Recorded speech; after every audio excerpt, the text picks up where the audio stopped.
CD or Jettas. Love that. We're going Jettas. There is a bit of a line that I've since developed for Jettas. It includes going Jettas into Ladd and then trying to build out a Dallas double into Pickens and Ferguson, drafting big, bad Dak Prescott. So we'll see if we can line that up. And then there are a couple of bringbacks that we can work into. Giants work very well playing both Minnesota and Washington. Las Vegas plays into a bunch of supplementary matchups for us, and then Philly could work in well as well. But again, we'll see if we can actually get that, and then I'll explain the line a little bit more. No sweat here. The chain is admittedly tempting, but I'm going to take Ladd and show off this build. So the only problem with this one is that it can be a little RB light. So you do have to be cognizant about getting some early running backs, even if they don't stack into this. But knowing that you want to build into Dallas after going Minnesota and LA, you know that at some point you want to also get a little bit of Washington. That's Dallas's third matchup. The key here is that the New York Giants are a key bring back to work into the other matchups that aren't directly played by Dallas. Those being the Giants against Washington and Minnesota, 15 and 16. They also play a game against Vegas, but Vegas is kind of just a through line. They aren't super important. They are kind of hard to work into if you don't get one of their studs in the first two rounds. But Vegas does play Philly, Houston, and the Giants, who all work in some fashion to your four main teams, those being Dallas, Minnesota, Chargers, and Washington. Regardless of all that, the big thing here is going to be, in my opinion, Tyrone Tracy or Scadaboo are going to have to be in your running back room. That's an easy bring back. You can shoot later for Slayton or Wandell. In your 30 or 40 picks, it's kind of up to personal preference. You can either go for McLaurin around 43, or you can go for Debo at 67. Those are both fine options. I mean, you already have the core of this down, which is going to be, we'll queue up all the Cowboys here. You want a lot of Cowboys. You can even, in fact, this is what I recommend. It's how this can even really work in terms of you getting into Washington more easier. You can either go Hampton at 30 if you want. You can reach on Pickens and then take Terry, which I have done before, but we'll show off a different line. We'll take Hampton, partially because the Najee injury maybe opens up a lot more room for him to fully take over. And then if we don't happen to get Pickens at this next pick, you now have a good LA stack to work into and build off their matchups. Regardless, either one can work. I have done a line where you take Pickens early and then get McLaurin in the 40s, and you have a very well set up wide receiver room that plays into each other like very well. One important note, now that we know that we are into LA pretty heavily, you can begin to consider taking someone like Worthy or a player out of Houston much later. I do like taking the Houston running backs given their current ADP values, those not being Mixon. I do think, considering the lack of information that we're getting out of the Texans, I'm starting to think that Mixon's just going to get shut down for the season. This could be Bozo doesn't know what he's talking about. I'm not in the room. I'm not a fucking trainer. But regardless, given that the ADP has not jumped wildly with us being weeks away from the season and having no updated information on Mixon, I do like their running backs, both Chubb or Marks. I think they're both fine. Chubb seems to be an anomaly and be back and ready to play. That doesn't mean I necessarily want to jump to take him, but I'm fine with either of them. And sweet, we get Pickens at 43. We're locked into this Dallas stack, and I will queue up the rest while we wait for our next pick. Damn, that would have been sweet if we got fucking Terry. That's tough. JMO would have also been a fine out. We can just take Hubbard. This is that's the be cognizant about your running back room potentially being light given the teams that you want to stack into. We'll take Hubbard. Feel pretty comfortable with him and Omarion Hampton as our main two pieces. Don't have to overthink it too much. You can go Sutton if you really want to work into some later KC stuff. You know you have the one matchup if you're really liking Kelsey for some reason. But otherwise, I think just play it safe. Take one of those running backs. None of those wide receivers work too well in anything for us. Get stability at the running back position so you can hyper game stack later in the draft. Debo would have been great here. Unfortunately, we don't get him. You can consider Monty. Not bad knowing that you have some Minnesota. Further shore up the running back room. Him versus Pacheco. I think we can just go Monty here. Pacheco's fine. I don't want to hyper stack into KC because we can consider. The only problem is if you go Kelsey on this line, you take yourself out of Ferguson, which I don't necessarily want to do. I think Monty's fine as a three-piece, TD-dependent upside for us. We know we have the game with Minnesota, and we can work into some late LA or Pitt stuff, super deep cuts if we really need to. Admittedly, this is not exactly what you want to be doing. You're better off getting, you hope, Debo closer to his ADP value, or taking someone like, I don't know. You could have reached for Addison just to guarantee it, and then you get a Minnesota triple, take JJ as your backup to Dak, have a decent stack with Dak and a great stack in Minnesota. That's an option as well. I don't think it's paramount by any means, though. And I do think I would just take Addison here. This gives us a lot of leeway in the 120 range to either go with Herbert or with JJ. Also saves us if we, I personally, when you do this, considering you will only have Pickens, I'm never going to take Dak at 91. So I do like to occasionally set myself up. Even without Hampton, I think you can be fine taking Herbert there and then working into some later stuff for him. Addison, or if Addison goes early, taking Mason or Aaron Jones, find ways to guarantee that you have a double for JJ to play into and a backup, pick. You can reach for him at 115 if you're feeling really concerned about getting your quarterback, or you can play him at 120. I'm going to be the guy that's going to hopefully get Dak at 101 and then hopefully get JJ at 120. We have a lot of options at 120 now, though, admittedly. Interesting decision here. You can go Higgins to further stack into your LA matchup. Just the one-off Higgins I don't love, especially given his ADP. You can go Reed. I'm going to play it safe since we have Addison on the suspension. I'm not too worried about Downs' hamstring right now, at least. Could bite me in the ass, who knows.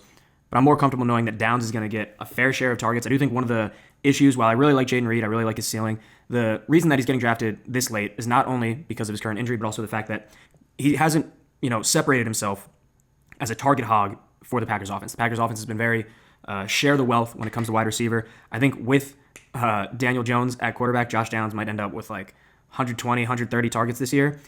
Given we have a guy on suspension with Addison and a player like Pickens who may be very up and down, I think Downs gives us some great stability. We get our 5th wide receiver by 8, which is a soft rule for me. Otherwise, we can be good.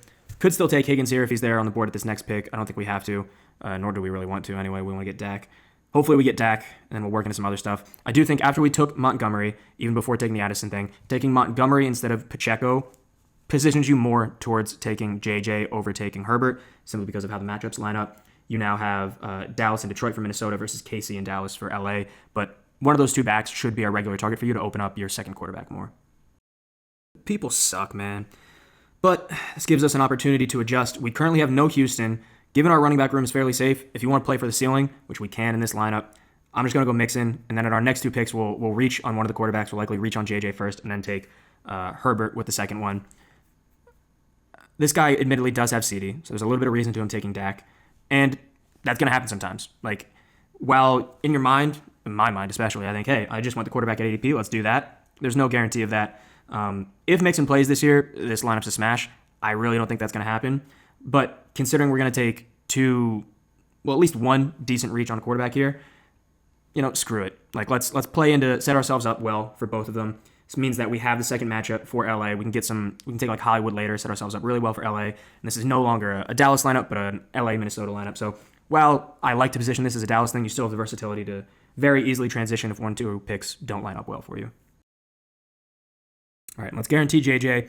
We play into 2 wide receivers for him. We have multiple bringbacks, those being Pickens in Dallas. No Giants yet, but fairly easy to get into that wide receiver room later. And then Detroit with Monty, week 17. We now have a great stack for Minnesota. Big things, KOC, don't let me down. And then hopefully we can get Herbert at this next pick. That's fine. This guy's working the Dallas lineup. We need to take Herbert here. I think it's the right decision. We're never going to really get Ferguson. That's fine. For tight end, we're likely just going to have to punt it, take 3 late ones, or take any significant ADP values that fall to us. None of the tight ends still left on the board play well in any of our matchups, which are pretty condensed. You can justify. You have one game with Otten against Hubbard, and I do like Otten. I have Schultz on here because you have the game with LA in 17.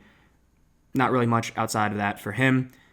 You're really not going to find too much here. I think likely when you're going 3 tight end, which we likely are, is always great. You get a discount for his first couple of weeks and then a ton of ceiling out of the tight end position from him. I really don't love Goddard at his ADP, especially given that we're not playing in any Philly matchups too well. We never got any Washington, don't have any Buffalo or Vegas either. Kincaid, I struggle seeing him, have a concrete path to a lot of targets to really be that top 5 tight end. If you're investing into someone in this range, especially at tight end, you need him to be top 5 worthy. I understand he has that ceiling, but I think the probability of it is pretty capped. Same thing with Strange. Again, a difficult path to targets now with Hunter there. If Hunter's not there, I love Strange, but Strange wasn't a player that exceeded too well in receiving in college. So we're just going to take values. Ertz, we also still could do. We don't really have much Giants, but we do want to get that later. No Philly, but we do have one game with Dallas, so we could end up with 2 if we play our cards right later in the draft. Regardless, this next pick, certainly going to be Javonte Williams if he's there with the value that we have for him. No Javonte, that's fine. We'll take Hollywood. We know we have the game with LA for them, and fine by that. I don't know why my draft room is spazzing. Okay, apparently I got logged out. Good thing I had a queue set up. No idea what happened there. We got Hollywood, though, at least, and we'll work into some more Chargers players. Trey Harris is currently undergoing, he has some undisclosed injury. I'm not going to let it phase me too much, though. Just going to take him, stack up further into LA, and then we likely aren't going to take Quentin Johnston. Our last wide receiver will be one of these Giants players here, and we can maybe take a running back value. We'll probably sit at 5 running backs here, have 3 tight ends, and then kind of a flex piece that we can play wherever with our final pick. I think I'm fine going Slayton instead of Wandell here. So I'm going to take what I perceive to be the highest week-to-week ceiling here. We'll go with likely. I lied. We'll go Ertz, because then we play better into Giants wide receiver, whether that be Wandell the next pick or Slayton later when we have an extra game for that Giants player. Admittedly, a small one, considering it's just Zach Ertz, but I think that makes more sense than taking a naked likely, even though I do like his ceiling. It's crazy. I remember the days early in the offseason when nobody was even drafting Ollie Gordon. He was above 215. I was one of the only jamokes doing it, and now people are drafting him at 170 because of a Chain's calf injury and just a massive over-adjustment to ADP.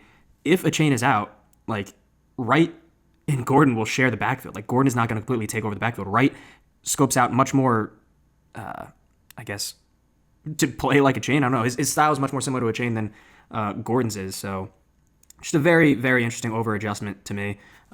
I still believe the reason I was taking Gordon in the 215s before the Chain injury is because if there is an injury, he obviously benefits to a degree. He doesn't take over the backfield, but it's certainly a benefit to his fantasy output per week. But I think in the event of a non-injury, Gordon still is likely to have a more role than Jalen Wright. That's why he should be going ahead, but people are just going ahead because they think that he's going to overtake the backfield completely. It's so strange to me how the way ADP fluctuates for reasons that I don't necessarily agree with. I do think that's a fine price for Ollie Gordon, but the methodology for why it got there is not how it should be. People are drafting him because of the injury, not because of the standalone value that he potentially presents. Now, between Jalen Wright and Woody Marks, it's an interesting question. I'm just going to take Jalen Wright. No, I won't, because he exited practice. I didn't know that. So, hey, maybe I have to walk that entire thing back. Who knows how severe the injury is? They have no reason. The argument for Marks, without any discussion of why or how severe Jalen Wright's injury is. So, hey, then take Ollie Gordon early, but in my opinion, you don't have to fucking overdraft him while we still don't know what Jalen Wright's injury is. The case for Woody Marks is we now have a little bit of leeway. If Mixon is out for first 4 weeks, even if he's out for 8 weeks, we still have a little bit of something in the Houston backfield. I do still like Woody Marks at his ADP. He could potentially win over the backfield and gives us some safety for our Houston matchup 17. We took Mixon at 102. It's not like the death of us if he doesn't play this year, especially now that we have Marks. Kind of just raises the floor of our team without sacrificing much of anything. I don't think too many of these other options present super high upside. I do think Wright has some, but I don't think any of these games stack super well into us or significantly raise the total season output for our team. So we might as well, since we already have a fairly high ceiling with stacks in Minnesota, stacks in LA, and bring backs across multiple of their games, let's just try and actually get to the dance, take an insurance policy on Woody Marks. It's not the right play for every team, but I think for this one, it's more than fine. And then hopefully at this next pick, might as well just take AR. We can use an exact opposite methodology. This is just full ceiling play. Dart was another option in this queue for that same reason, just giving us some further ceiling if they are to start at any point in the season. I do think AR kind of has an inverse relationship with Josh Downs. I think Josh Downs will be better as long as DJ is quarterback, but obviously AR offers some rushing floor that would certainly help us.